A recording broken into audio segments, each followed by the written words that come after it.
আসসালামু আলাইকুম। উপস্থাপকের কঠিন প্রশ্নের জবাবে সাকিব আল হাসানকে খোঁচা মেরে একে বললেন তামিম ইকবাল।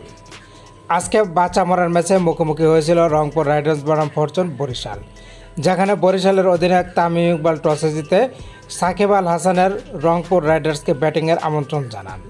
দ্বিতীয় ওভারে একসাথে দুইটি উইকেট হারিয়ে বিপদে পড়ে যায় রংপুর রাইডার্স, যেখানে সাকিব আল হাসান মাত্র 1 রান করতে পেরেছেন। সাইফুদ্দিনের বলে আউট হয়ে গেছেন।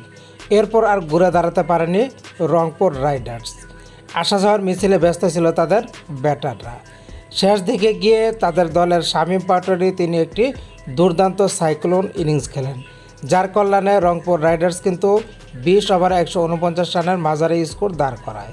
জবাব দিতে নেমে দুর্দান্ত শুরু করতে পারেনি ফরচুন বরিশাল, যেখানে বরিশালের প্রথম উইকেট অতি দ্রুত পড়ে যায় এবং অধিনায়ক তামিম ইকবাল মাত্র 10 রান করতে পেরেছেন।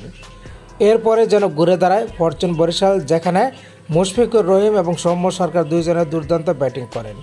মূলত তাদের উপর ভর করে শেষ পর্যন্ত জয়ের বন্দরে পৌঁছে যায় ফরচুন বরিশাল, আর এতে করে তারা ফাইনালে নাম লেখালো কুমিল্লা ভিক্টোরিয়ান্সের বিপক্ষে।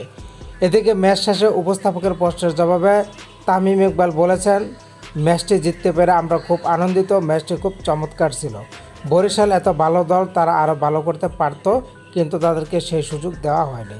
সাকিব আল হাসান অতি দ্রুত আউট হয়ে গেছেন, এটা আমাদের জন্য একটা টার্নিং পয়েন্ট ছিল। তামিম ইকবাল এখন ফাইনালে নাম লিখিয়েছেন। তো বন্ধুরা, তামিম ইকবালের এই প্রশ্নের উত্তর আপনাদের কাছে কেমন লাগলো লিখে জানাতে পারেন। ফাইনালে আপনি কোন দলকে সাপোর্ট করেন সেটাও লিখে জানাতে পারেন। ভালো থাকুন, ধন্যবাদ।